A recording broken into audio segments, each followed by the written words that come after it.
Good day, ladies and gentlemen. My name is Lawrence Seretse. Welcome to the Punchline Podcast. It's another week, another episode. I know, Lindsay Lintitile, but busy these days. We have a lot is going on. There are funerals, and it's just been for me. When I got the tragedy that I have is that in a space of 2 weeks, I lost very close people.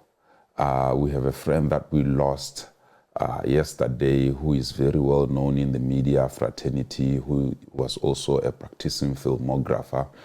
I lost a friend of mine who was a doctor. We lost a very prominent DJ Storms. Kore, a lot is just happening. Mpox is also on the way, and people keep telling me, relax, but I'm very doubtful nowadays because but well, I'm starting the episode with gloomy news. Obviously, it is because it's that time. Today in the studio, I'm joined by Mayor Shombi Ellis, who is the CEO of the Botswana National Arts Council. A very, very infant establishment, but which we have been trying to establish as a country for over the years. And she's at the helm of it. I've had a pleasure last week to attend a national conference that they had held at Avani. And I got to learn quite a lot of amazing things about the industry, about the creative sector, about what they are doing, about their plans, about the challenges that are happening in the creative sector. And the turn-up was really, really amazing. So we took an opportunity to say, let's come and break down this. I'm quite interested in knowing the person behind the ship. That is the creative sector. More importantly, when we speak about the creative sector, people think and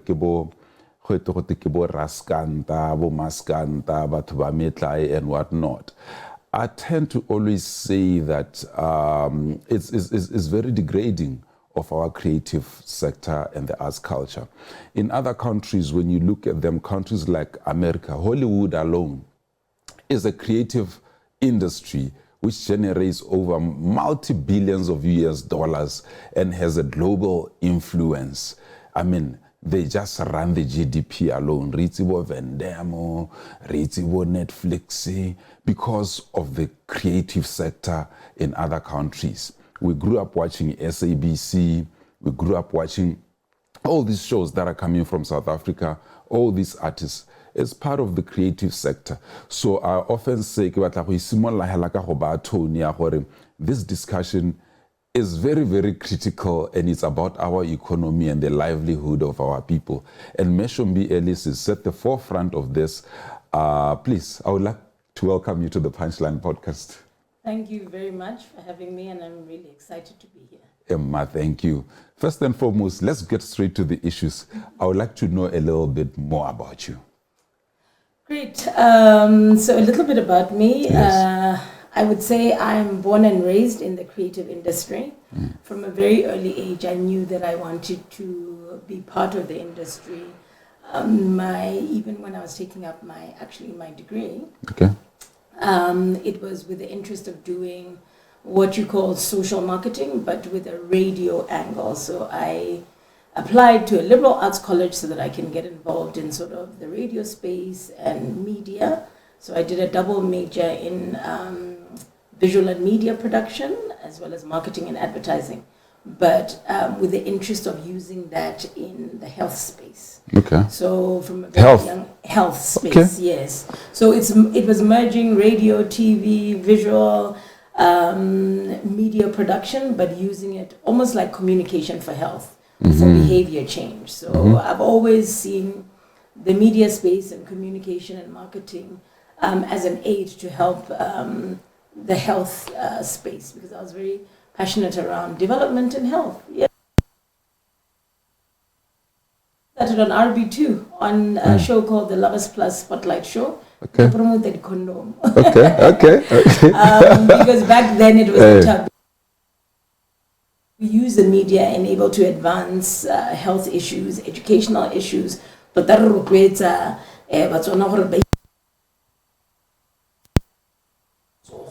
So that's where my passion came from, and I extended that into my schooling space. And then when I returned from school, I was on Botswana television, also an HIV and AIDS program, the first of its kind, a live show.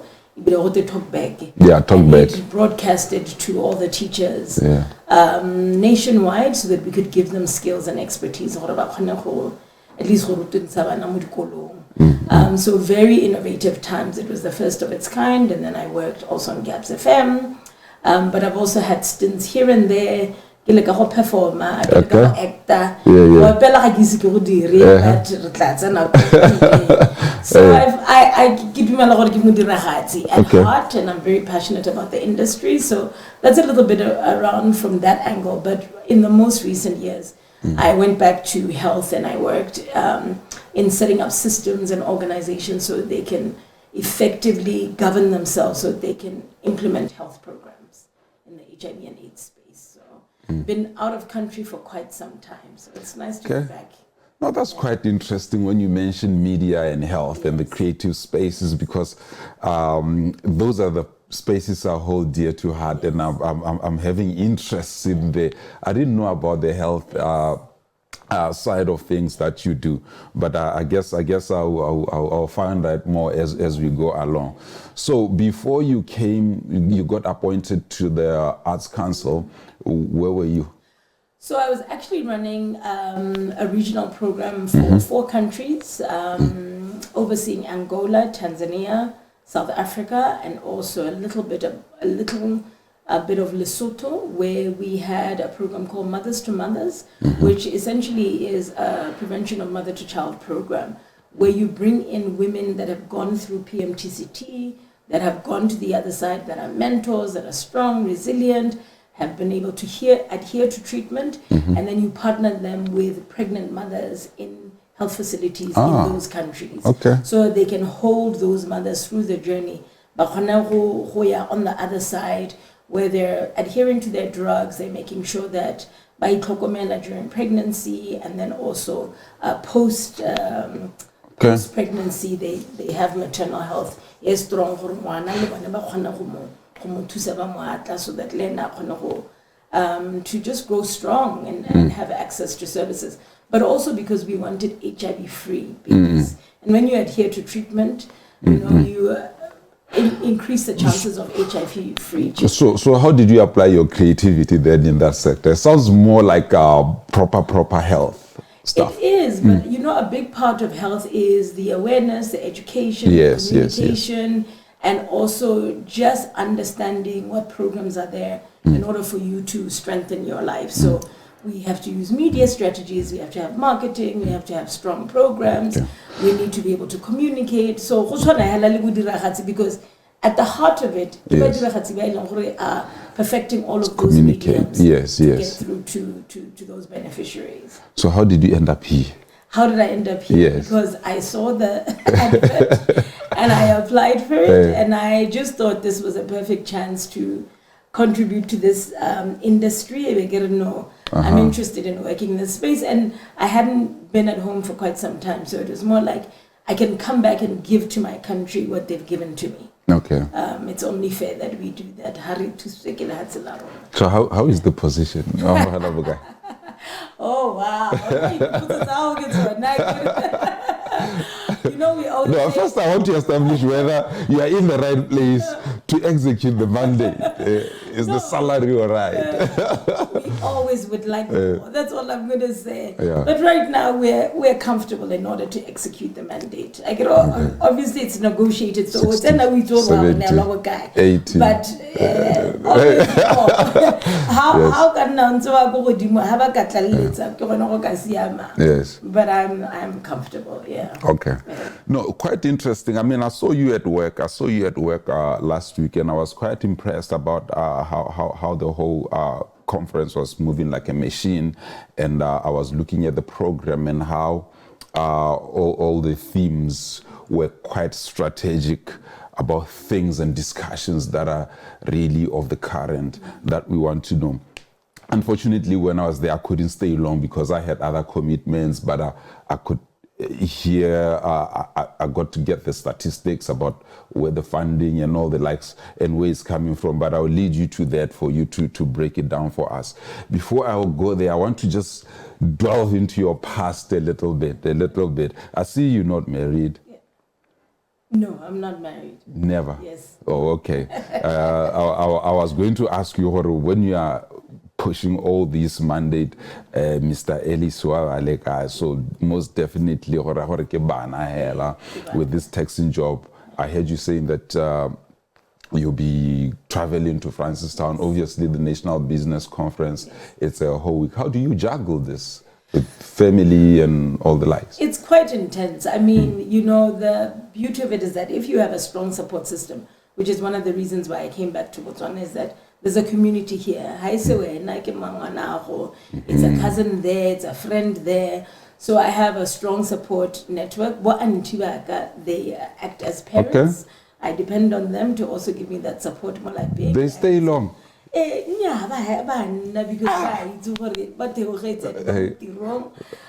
like family now, and they're also parents to my kids. Okay, I have friends that support me when I'm away, that can support.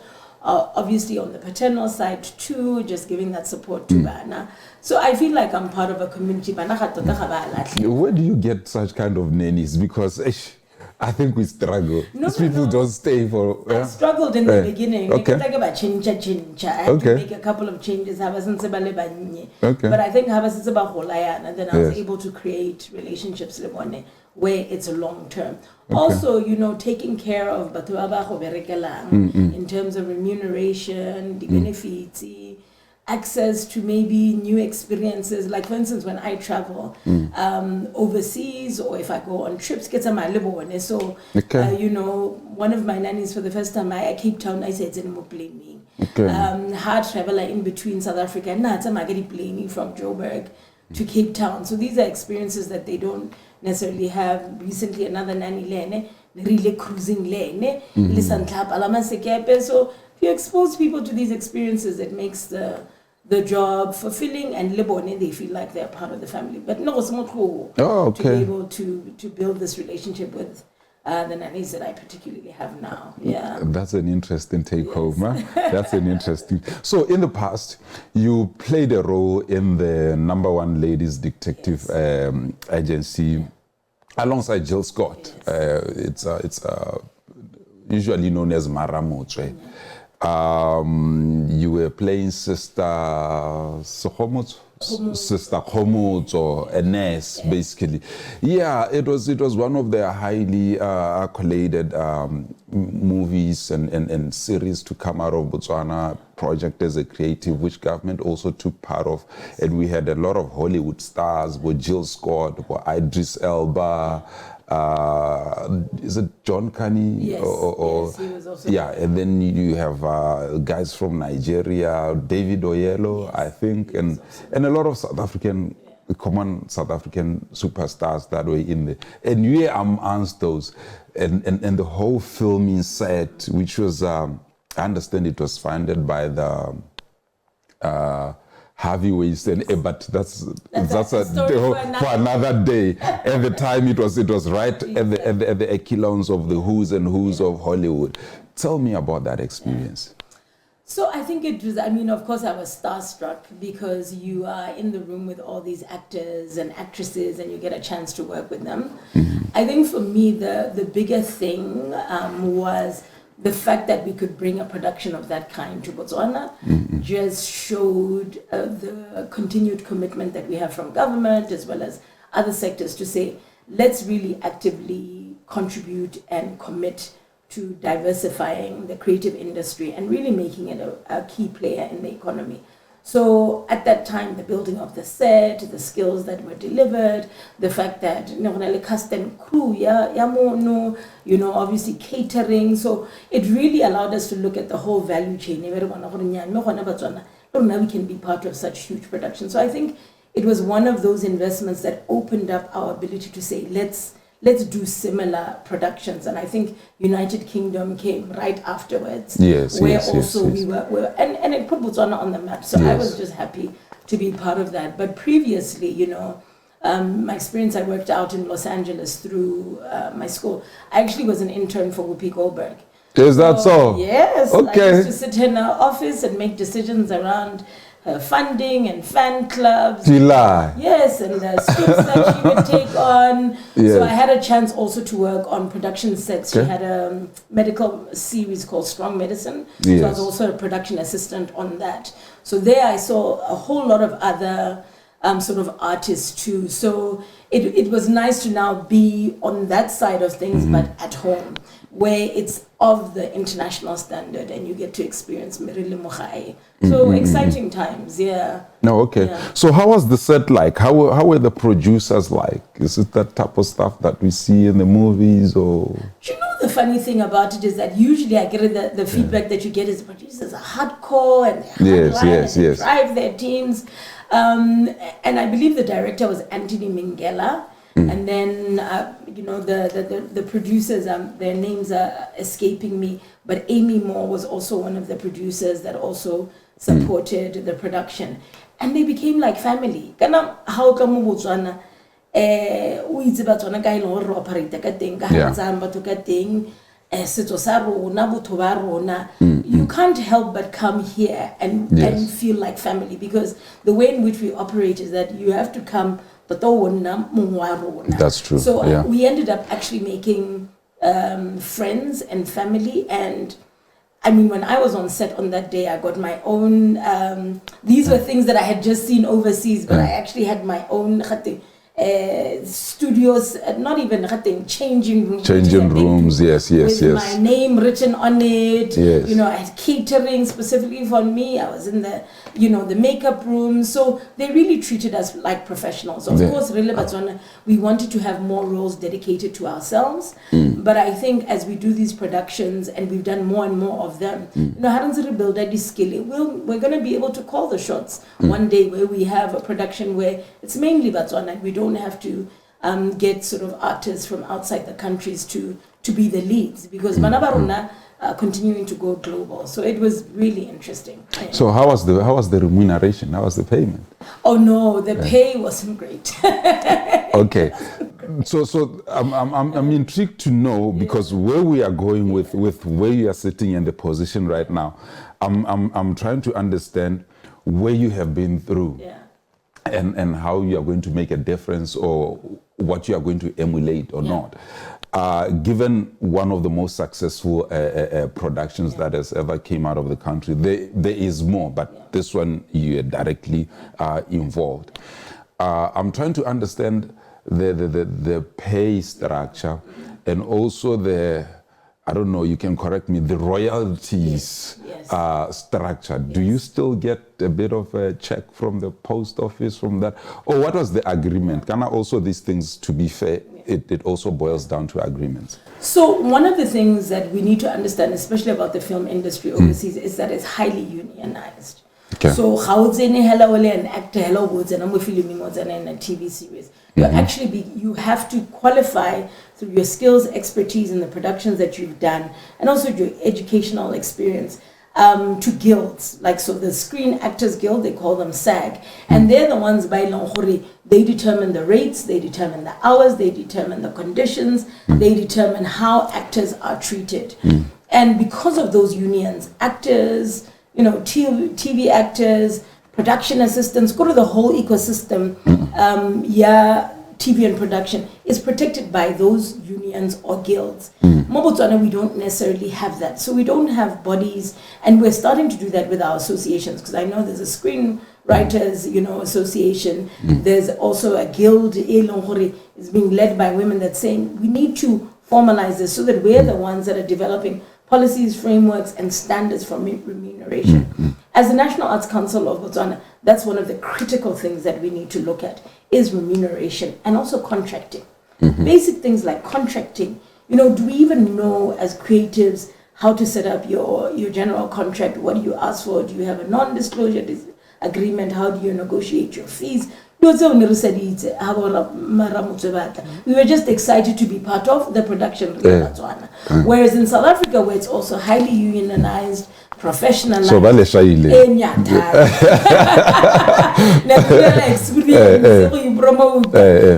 Because they're highly unionized, negotiate on their behalf. Then it was easier for them to negotiate at different levels. Okay. But also just in terms of leading actors, actresses, they've been in this and doing this for a long time. So part of our role is to really look at those frameworks and look at those policies, but then we start regulating them so that the same benefits and accolades that are provided South African artists, American artists, they can be extended to our artists too, so that we can normalize those. So currently, which body or union do we have that tries to at least look at that? Right now, there's a guild, a Screen Actors Guild, and then also the Film Association. There's been work and conversations there, and then there's also the Screenwriters Association. Okay. They're the ones that are really leading those. And through that, they've been pushing for what we call a film commission. So the film commission will be the apex body that now says, how do we regulate, coordinate, and standardize the industry? So the basic things like DPMIT, contracting, negotiations are done through the commission, but also education and awareness around why Botswana is the best place to come and do such sort of global productions. So they're the ones that are looking at that architecture. And it's currently in very advanced stages. So are you trying to tell me that all these years, people who've been coming to shoot, more importantly, wildlife and our culture in this country, have been getting away with not meeting royalties and whatever is due to the country? I mean, because of lack of such frameworks, or what has been happening? Indeed. I think that's the honest truth. And I think that's where our creators have not been getting the benefits that are due to them. Through the likes of sort of SIPA and hotspots, that has been, there's moved towards normalizing that. But as you know, hotspots has also been working in stages. Right now, the feedback that we're getting from TV and film is that those standards aren't as robust in the TV and film industry, where royalties are not necessarily seen, but at least we are seeing consistent payouts in other sectors. We are seeing royalties being paid out, but we can normalize and improve so that it really cuts across all sectors of the creative industry, because visually, performing, there are so many different subsectors that also need to be included. If I put my aggression here for a little bit, because I know there has been different legislation that have been getting developed over the years and coming into play to try and close all these gaps. I often say that sometimes retribution is important. And I often say that sometimes lack of knowledge or lack of legislation doesn't mean that you have to get away with crime. Is this legislative framework that is being developed or that is being put in place able to allow us to go back in the years and demand that which was taken from us unfairly? I don't know if I'd be the person to answer that or even speak to it. But what I do know that it allows us to course correct currently. Yes. So that at least we don't continue to operate under the same frameworks. Yes. There's an urgency to do it because ultimately it's the livelihood of our creatives. Yes. So if we're not correcting this legislative frameworks now, then we have creatives that are not going to be able to have financial viability, not be able to curate, not be able to go to global, and then obviously the success of our creative is going to be affected. So retributive justice, that would be ideal, because countries that have realized that from a legislative point of view, go back in history and say, let's course correct. Yes, and fine sometimes. If you can't collect in bulk, you just put a lump sum fine and say, look, we are going to fine you for...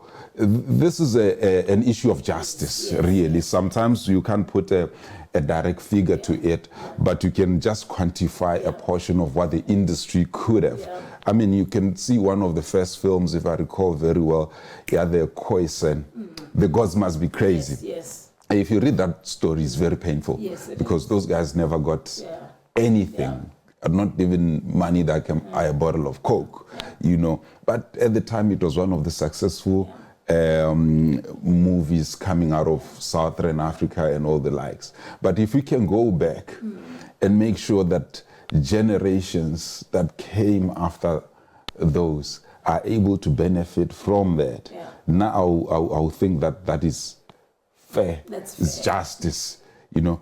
Right now, what is happening, advanced countries are finding platforms like Google, Facebook, Amazon, Apple, or whatever the likes, backwards for the mistakes. I would rather use the word mistake, but it was mistakes for whatever that they have committed even before legislation, because we have to protect our people. So before I guess I tracked, when you were at the set, Ramotswe, right?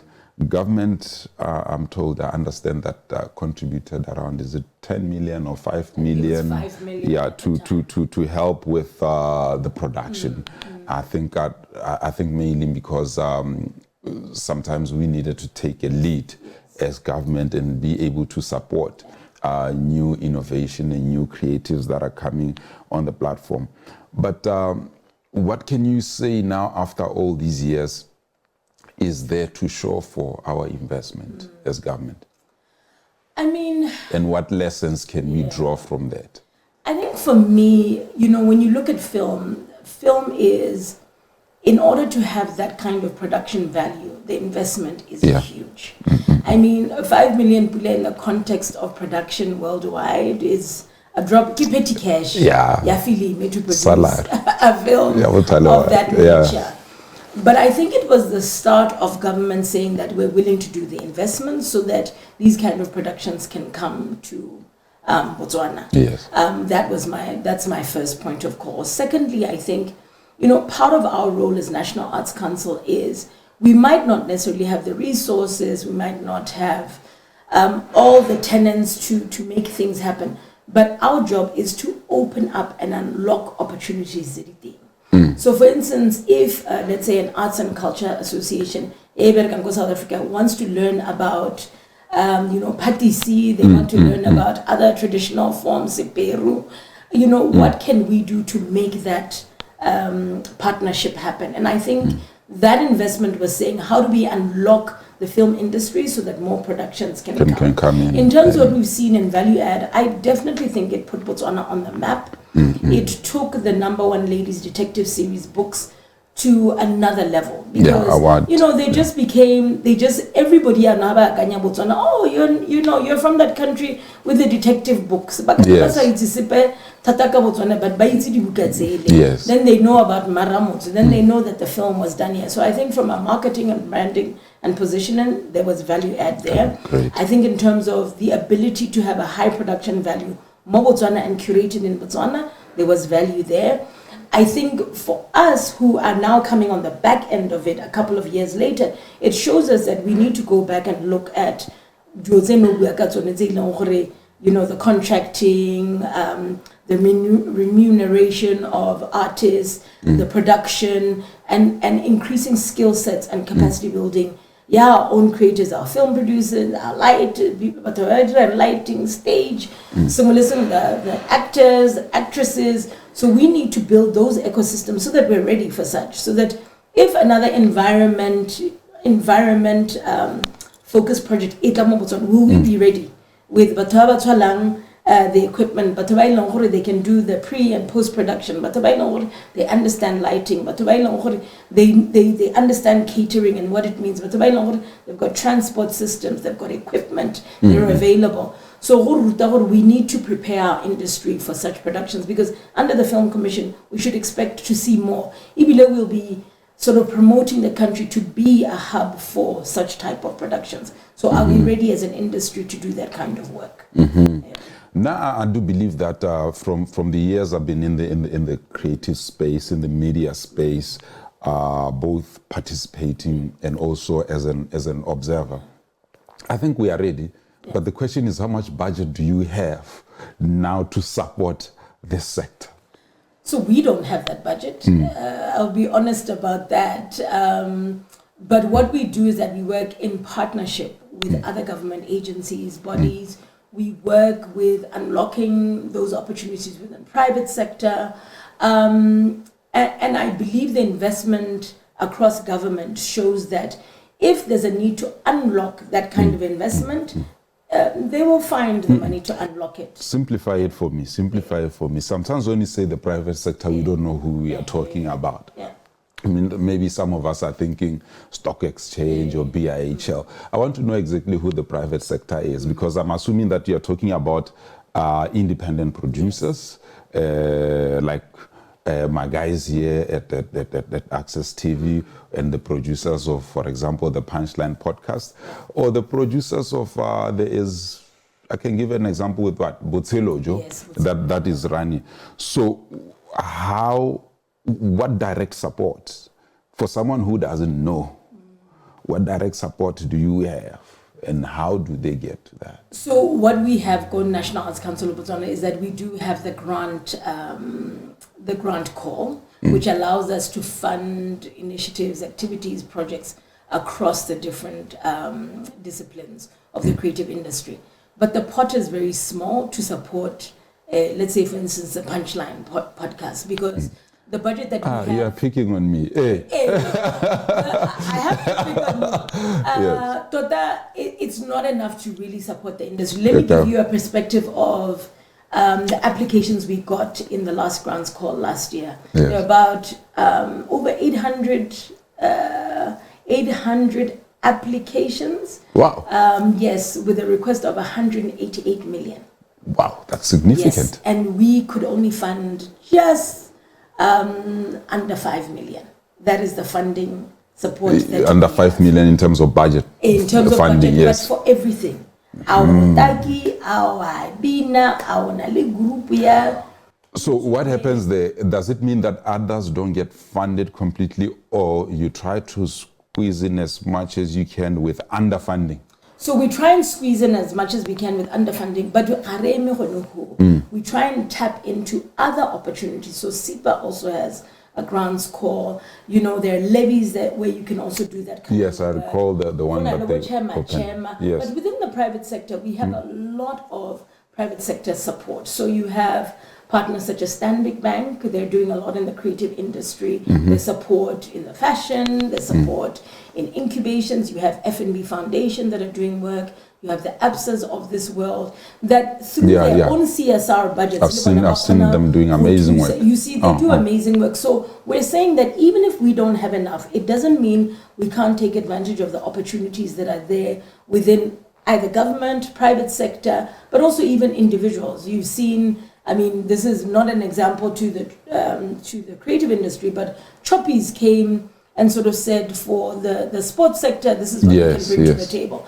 So our role also is to unlock those opportunities for the industry, so that if we don't have enough on our table, at least they have the resources. Can we get you to that door? Can we make sure you have access? Can we share with you what's on the ground?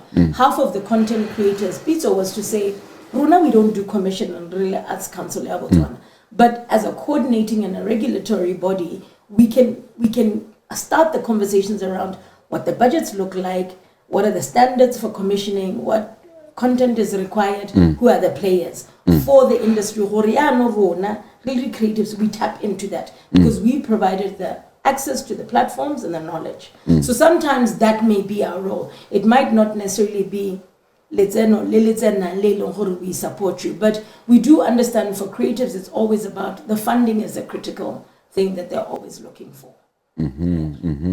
But then tell me, what role then does the council play in terms of protecting the industry and the creatives? And I know there's the exploitation at a bigger level that we are talking about, but there's also the exploitation at a granular level. Yeah, at a granular level that happens almost every day, you know. 2,000, but you know it's a lot to someone, and after they put in their effort, and when they are doing that every day for a month, their livelihood is getting exploited. At what level does the council then come down so low to be able to protect even the small players? So our role is to definitely look at the enabling environment for the creatives. Do we have the right kind of policy in place? The Ministry of Youth.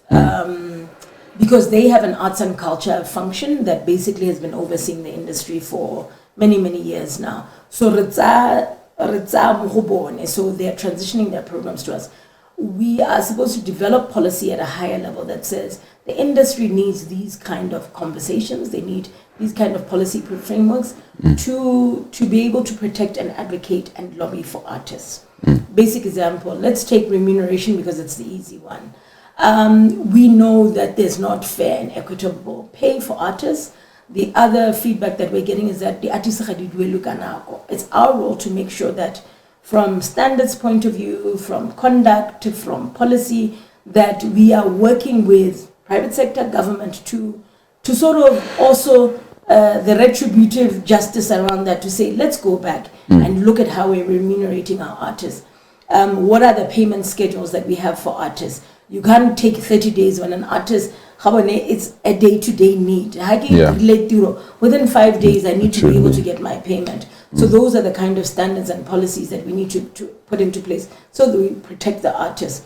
Also in terms of sort of intellectual property, supporting that. We're all in a fever, we're all excited. There's national celebration around our winners at the Olympics, but we also have artist songs that are being shared on different platforms. We have poems that have been written. We have visual artists, our Olympians. Are all of those remunerated? Are those artists supported? Where are we? One of our artists, Tramaka Serete, he's trending on TikTok. Is he getting his dues? So it's as basic as because there's an artist that's now trending on this platform. Are we remunerating them? Are they getting their royalties? Are they registered? So we would be the link to make sure those artists are definitely getting on those platforms. But I will admit, we haven't gotten there at the robustness that we need to get there right now. But we're still taking those slow steps to really looking at that policy framework, because we support ministry to do policy. We only facilitate that policy implementation.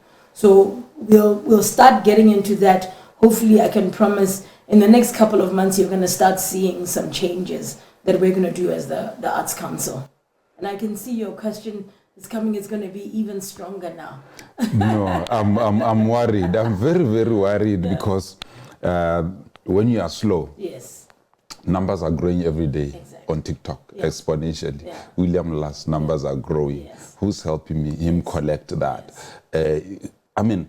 If the algorithm works like that, I'm gonna use a silly example. If the algorithm worked like that, and with the numbers that William Last has, we assume if he's collecting, he could also be coming here and start a business that can do similar things, absorb more people into the creative spaces, or maybe even an academy, who knows. But I'm saying that sometimes the disempowerment comes from the slowness of the wheels of how we are supposed to be doing things. Because the problem with creatives and passionate people is that even when the money is not there, the passion still drives. We are still going to produce anyway, like we are. Like we are right now. We are still going to get into the issues to the context every day. There is an adage that says, keep working, the money will find you. But after 3 years, 4 years, 5 years, your kids start asking you, what are you famous for? So there's an element of dignity that also comes with that, which I believe that as part of your role and mission, as you are closing some of these gaps, you are moving towards elevating our creative sector people. But looking at the bigger picture right now, what can you say is the biggest highlights of what the council has done or is yet to do since establishment. And I mean, maybe to take you a little bit back, you should be concerned, and we are also concerned about the pace, because if we don't fast track this transformation and the change in policy and the change in implementation, then it obviously is going to impact the livelihoods that are creative. So the urgency is needed. And we always say when we're in our public forums, let the creators keep us accountable. It's very difficult to hear, to get the feedback, to get the pushback, to get the backlash, but we need it, because that's the fire that ignites us and keeps us accountable to yourselves. So I always encourage to rather have honest conversations than act like we're and we're working perfectly and we're at where we need to be. So I think we're constantly engaging with artists to say, keep us accountable, keep the questions coming in. There's a way in which you can do it in a constructive manner so that it pushes us forward, but let's work together so that we can continue to push things forward at a faster pace. We need that. If we don't have that, the wheels will continue to turn slower, because of course, you know, so that is a necessary tension that we need in order to move fast. So that's what I can guarantee that drives us as the National Arts Council. In terms of achievements, a number of achievements. I mean, remember that we've been in place operationally probably for about a year and what are we? We're in our 8th month now. Yes, a year and 8 months. Yeah. Prior to that, it was really set up through the board, where they were setting up the systems of the organization. So for us, with the staff and also the executive committee, senior management, it's been about a year and 8 months.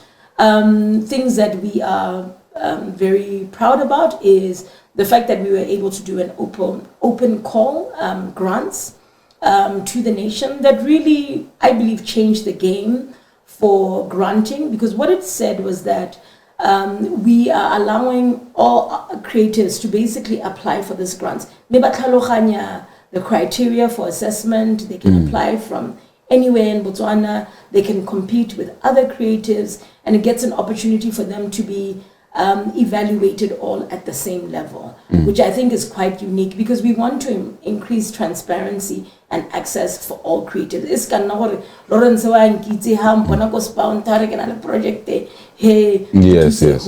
more, go through a formal process where we all look at you there's from a balanced point formal channel of doing things. Yes. So, and it wasn't an easy task last year, and there are a lot of things that we're trying to improve this year. I think the second thing, we also had great collaborations and partnership, for instance, with the French Embassy through Alliance Française, where they've made a number of commitments around sort of funding support for research, so that we can do any research related to the creative industry. And then they also made a huge investment recently through the Ministry of State in France, when they had come to visit, a 12 million pula investment into the fashion industry, where they're really going to do a call for incubators to build capacity, incubate, curate, so that they can move the fashion entrepreneurs to the next level. So we're really excited about those kind of investments.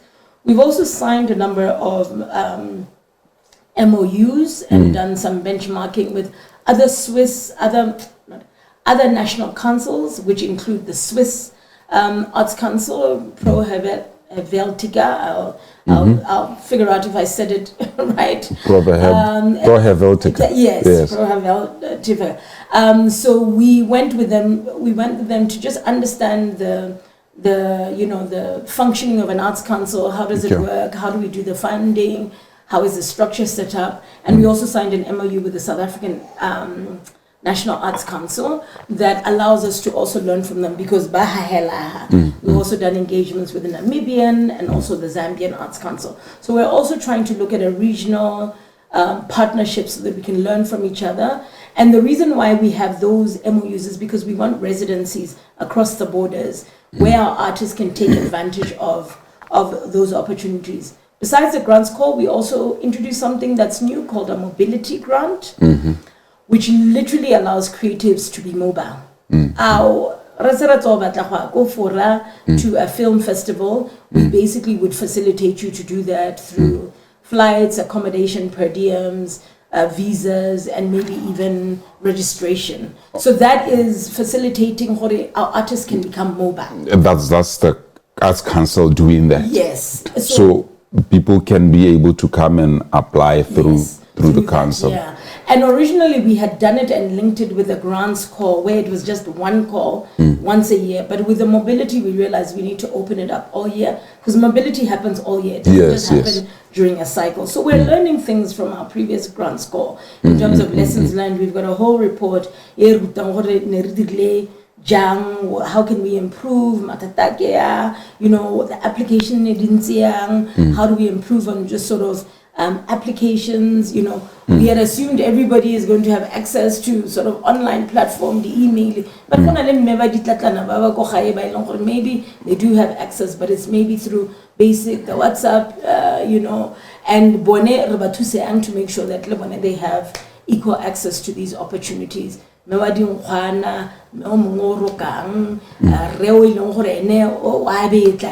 wants access to such opportunities. So there's been a lot of learning. That's quite interesting because I've engaged with Botswana Tourism on other sessions similar to this and just trying to understand how they work with their constituents. When you mention Batubadi Tlatlan, of course it's arts in the tourism sector, so there's an overlap there. I did understand that some of them were, for example, were in Berlin, showcasing their art and everything that they do that is in the tourism sector, and there's some level of support that they get through Masetla, Nkwanako BTO and the ministry and all the likes. I'm quite intrigued when you are bringing them on board from an arts and culture perspective, and that there is a support that you are also offering from the side. So does this mean that Ngami can be able to tap into both in the tourism and in the arts sector to be able to support their project? How do you have we ever an experience like that? How did it go? So for us, yes, we have. And for us, on the tourism side, there's also the cultural and heritage tourism, where besides the environment, the flora and the fauna, you get to meet the people. You get to understand their dance, their language, their, you know, what moves them, you know, the heritage around Bohosi and lineage, where we're really safeguarding even the cultural heritage spaces. Then it's saying that when people come to Botswana for the flora and fauna, how do they experience the people? How do they experience the crafts? How do they experience the other products that are now linked to our industry, the creative industry? So the way we've recently done that is that we actually curated with the Hotel and Tourism Association, HATAB, when they had their annual conference. There were these 20 artists that were literally just producing sort of crafts, and some were fashion designers, some had, you know, products. Camping, project where close to 200 and she's transferring skills in the way that she works. Everybody said to the HATAB conference, showcase. If we can connect them with tourism operators and the tourism industry, when they're thinking about gifts that their visitors or their clients need, that can be curated, that are easy to take across the borders. It could be a necklace, we had somebody there showcasing there, that can be taken across the borders. But also even in the curio shops of the tourism operators, why do we need you know, crafts and wares from Zimbabwe and Zambia can produce at the same level? I think the only thing that we may struggle with Botswana is just economies of scale to continue to sort of churn and support. So our role is to come in and say, what are some of the needs that our creatives may need in terms of resources, in terms of materials, in terms of support to be able to reach those economies of scale. So to give you an example, there are plans now to go to Japan in 2025, Osaka, to go and highlight what we're doing in Botswana and promote us. Go Japan and China have an order. It's in tens and thousands. But of course. As creatives, are we even ready to even meet those production scales? So that's where our partnerships with the BITCs come into place. Okay. Where now we can start looking at the business of creation and what do we need to look at around professionalizing.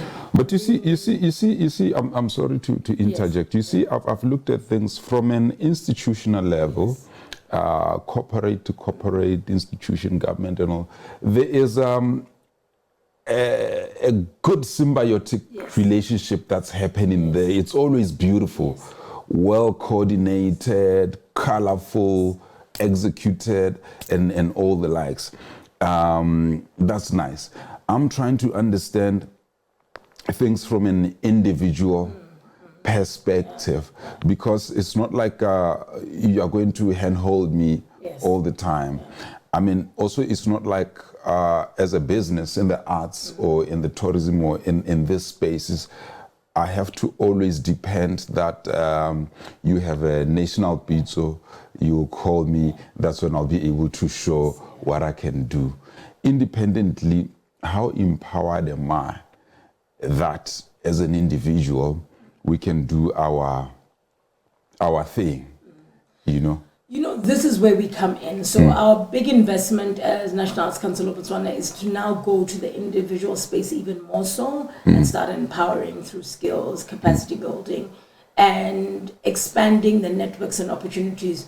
So something that's happening in September is that we'll be doing national creative khotla, where now we're going on to Ragodi district and saying, here are the opportunities on the ground. What are some of the challenges? How can we support?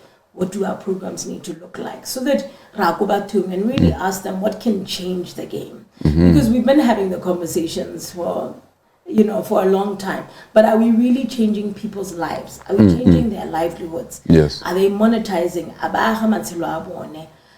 We also need to go strongly into the data element. We can answer the questions that you're asking. With all the investments that you want to go do, are they really reaching that are contributing supposedly to our economy? Which is part of something that you are pursuing in the coming. Okay. So we've even said that as part of the planning around NDP 12. There must be an investment in research and monitoring, because if we can't bring that data, then we're never going to be able to answer that question, because we actually don't take time to collect the data to say, when Lawrence Seretse, you're based out in Shakawe, how has the National Arts Council really transformed your life? Because we're not collecting that data. Miss Botswana. Yes. And there is noise about, in the creative spaces, about the handling of it. And therefore, obviously, the council is watching. What are your sentiments? So we do have separate entities that are responsible for certain, or take a lead in certain sectors. It doesn't necessarily mean that we harna asabe in what's going on. But we do have basically the license holder for Miss Botswana. So they're the ones that are supposed to sort of lead in those discussions, but also address those issues. But usually what we'll do is that hakonali issue in the industry. We try and reach out with whoever the leads are to see to be able to support. I will be honest, we haven't necessarily taken up the issue, but we do have our eyes on the ground in terms of pulse around what's going on, and where we can reach out, we will reach out to say, what can we do to support? How can we help? How do we need to address this? Recently, there was an artist, the artist that we've lost that you talked about. We did have some discussions behind the scenes to say, how do we play a role? What do we do? But because different entities play different roles, then we'll just make sure, are those roles being played? And are we actively out there supporting our creators when we need to do? Of course, I know I haven't reached out to Benjamin Ralitsa to really understand the intricacies of this. But what concerns me is that year in, year out, without fail, there's always drama and there's always something. And when we are looking at Miss Botswana, we are looking at a national, she's a country ambassador. She's the face of our country. And I often wonder whether those with the powers to be able to descend upon this thing and make sure that our national branding image is protected, are they really doing their job or exactly what is happening? Who is supposed to be responsible to make sure that things go smooth there? I mean, as you were speaking, I was just thinking about the Miss Botswana situation, and it applies to many situations. It comes down to under-resourcing and lack of leveraging of resources. Okay. There's a lot of investment in the creative industry, a tangible investment, either government or public sector. But we find that there's deduplication of efforts. You could find three of us fund a punchline podcast. Whereas if we take those resources, everybody distribute them adequately, then we could do more little resources and so on. So part of our conversation is how we bring in the stakeholders together and say, hi, look, this is your territory. Better come on and do it well with the quality that's required, with a commitment, so that we really change and transform the creativity. We're all in the same spaces, all doing the same thing. And you might find that investments are actually coagulated in one place versus spreading out wide. So that's part of the research and understanding of the creative industry that we need to do. The spread, so that we start seeing the results of the work that we're doing. But have you reached out to them? To Miss Botswana? Yes. No, I had admitted that we had not. Next week, and all the stuff. I think, but we have had a number of pageants reaching out to us, and that has been sort of the role of Botswana National Youth Council through the ministry, and then also through the pageant and license holders. Oh, okay. Well, I think it's a broader issue. We'll keep on discussing it. I don't want to leave you before we discuss the most important aspect of what happens in this industry, which is monetization in the digital spaces, which is now where we find all the content. I mean, when I wanted to check Ramotswe and re-jog my memory of what was happening, I went straight to YouTube and I found it there. And you were just telling me that you're not getting any royalties from that. And I'm saying, whoa, this discussion is very, very vital. It being the fact that, for example, the first one that I need to understand what your perspective is that it's, as you already know, Botswana on YouTube. There's a lot of content from Botswana on YouTube, and I do understand that there's always a struggle to monetize or make profits out of YouTube. What is your view? What are some of the key reasons for this, that Botswana is not included in the whole YouTube algorithm? Yeah. Thanks. And we have explored these. We recently, and just a couple of days, that's why we had the content creators Pitso to come and discuss exactly those questions, because it's been a cry from the industry that we're not able to monetize. We had discussions and been having discussions with the Bokras to say what's going on, and sort of the feedback that we're getting is that because of our numbers within Botswana, and the Googles, the YouTubes, the TikToks, they all survive on advertising revenue. And that advertising revenue is either corporates or individuals or whatever it is, advertising, or even at a global level, advertising on those sites in between either the podcasts or whatever's created for that particular site. And because we're such a small population, in a population can bring in the necessary advertising revenue. And that's been the traditional media way of doing things. We know that in the history of the creative industry, television, when we move from television, film, all of it is around the revenue that it can generate. So Botswana as a country cannot generate enough of that advertising revenue to make it a key YouTube, they call it partner program or country. So the ones by now can generate that kind of revenue are very few in Africa. I was actually looking at the list and I was like, we need to now talking about why is it Africa has not extended those rights. So Kibo Nigeria, Kibo Uganda, it is also Egypt, South Africa, and that's about it. And surprisingly, Zim.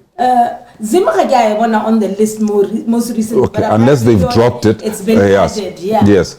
So I think for us, it's about saying if we cannot monetize on those platforms because of the lack of advertising revenue, our population size, or whatever it may be, what conversations are we having to unlock those opportunities to get our creatives to be able to monetize? Because the digital platforms are the future. So any is it an issue of population or an issue of consumption? Look, Finland doesn't have a population that's far from Botswana's population, and Namibia, for example. But I think them two countries are able to monetize on YouTube. And our currency is not even that weak in Africa. So our advertising revenue, are we going to be able to generate the right kind of advertising for them to be able? That's how they survive. What do you mean by generating advertising? So every time, you know that when you're on YouTube or TikTok, there are sponsored adverts. Yes. There are adverts that appear. Yes. Those adverts are sold just like you would do on radio. In between honaldi feature. Yes. In between honaldi advert. Let's take, for instance, National Arts Council is going to buy a feature, it's going to buy some ad slots. These platforms do the same. So what they're saying is that they haven't seen Botswana as a country that can generate valuable and added value advertising revenue, really be the way in which we are configured, and the advertising revenue that either corporates can generate or government can generate in order for them to think we are a viable country. But they're collecting our content. The content is going online. And then they're using it in other places to generate profit for themselves. So that's what I'm saying, is that then we need to have another discussion, not even just about Botswana, but that Africa right now is a place to be. It is the place where we're doing so many innovative things in the creative industry. We're changing the sort of the landscapes, and yet we're not able to monetize and derive the benefits of our work. What is wrong? Is it a Botswana issue, or is it an Africa-based issue? Because I think we have many countries in Africa. The populations that they I'm sure monetize. Why are we not in those countries still? So we are following up the discussion with Bokra. I think our first point of view was having the content creation pizza so that we can ask the necessary questions. We didn't go deeply into the digital content creation space, so we most likely will have a follow-up pizza to be able to address those issues. You see, I'm of the view that the digital space right now should be the primary space where we are dealing with, because if you look at the number of youth population, you look at the number of mobile cell phone penetration in Botswana, you look at the number of mobile data penetration, as they always issue out the statistics, you'll see that we are really top tier high. And you look at content that's been generated on social media every day. I think Botswana, we must be the biggest users of Facebook in Southern Africa and WhatsApp, if not Zimbabwe. I'm trying to say that we should be able to encourage that people who are in those spaces, it is where they are trying to enterprise, innovate, be creative, and they should see the value and receive the value out of that, so that we can have less angry youth. We agree. We totally. That's why we had our content creation pizza as the beginning of those discussions, so that we can take the discussions forward. So it's a priority that sits within the National Arts Council of Botswana to continue asking the right questions, but also advocating and lobbying. Because now we just get sort of, no, it's the youth partnership and country program, you're not an eligible country, but it's not, we're not quite clear what are the details of how they select the partner countries. When can you promise us an answer? We've been waiting for too long. Too long. Yes. I mean, this is is something that is an imminent priority for us. Within the next month or two, we'll have some answers around that. Because if we haven't done another digital, refocus on the digital pieces. Because our pizzo was more focused on TV and film, and we didn't really delve into the digital as much. Yeah. No, fair enough. I mean, we will be there. Yes. I guess by that time we would have, we will hear answers and statistics and maybe solutions, because it goes into the next issue that I was going to have with you. Other countries are vigorously moving into the digital spaces and say, you big 5 tech companies, you need to pay taxes, you need to pay our people, you need to stop taking everything away for free. And it says to me that we should be in the discussion as a country, that this can contribute into our GDP. For example, when you do your assessment, how much potential is our creative sector in terms of value? In terms of our contribution to GDP for the copyright potential industries, it's about over 5% contribution to overall GDP. 5% could be huge. We could be talking around about 20 billion and all that kind of stuff. That's quite a lot. That's quite a lot, and that's what we are losing on. That's what we are losing on. So I think maybe we should fast track this and try to harness a little bit, so that in 10 years' time we could be talking a different story. Do you know the Canadian legislation that was just introduced? I forget what they call it, but basically the Canadian government has blocked out all digital platforms, especially Facebook and Google, from publishing news, because they say that it's killing the advertising industry, and it's not bringing advertising revenues to the newspapers and all the platforms and all the likes. In your aspect with the legislature that is there, what is government's temperature and thinking towards that? Because I think the Canadian government just said, nope, we are not going to do that anymore. Facebook, you are getting away with murder. You are robbing from our industries as one guy. And we would like to have fair distribution of the wealth and the advertising that you are collecting, or otherwise we are stopping all this. So what's the dialogue? What's the temperature? So the temperature would be ours as the National Arts Council, because we would then sort of advocate and lobby and inform through our ministry to government to say, these are the changes that we need to make in order to protect the industry. So our role, like I said, as advocate and lobbyist, is to position the government to be able to make those arguments and actually decide on them. So we will be working more and more with the ministry around sort of white papers and policies to inform such things. But there's so many, it's across the spectrum. It's code of conduct, it's performance standards, it's, it's promoter standards, quality standard, and policies that need to be in place. So it's not just that legislation, but other legislation too that will protect the industry. Okay. So yes. No, I'll keep looking forward that. I mean, we'll continue having this dialogue because it is of particular interest for all of us, because that's where the world is moving. That's where Amazon, enterprising, selling, buying, merchandising, and all of that is happening, an exchange of information. But I don't know, there was something you were going to tell me that I probably forgot. And what is that? Before I take a coffee break. Oh yeah. So you're going to the coming business council? Yes, I'll be there. Go business Botswana. I'm excited. Just also to be on the other side of the country. I'll also be meeting probably with some creatives so that I can just learn of some of the issues that are happening in that side. And then we'll also be in Francistown in early September. Okay. So on our creative khotla. So I think everybody can expect us there. Okay.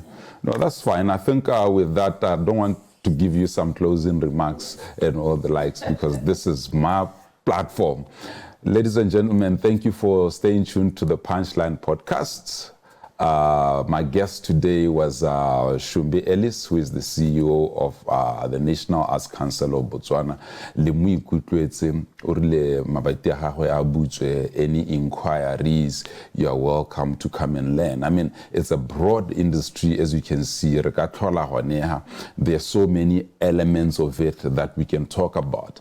But at least because it's the first time we invite that and the first time I engage just to at least give us an idea of what the council is doing and where it's going and how far with these ideas. I believe that it just gives us at least a good start so that we can keep on engaging throughout the year to see the council and government, what do they have for us going into the future.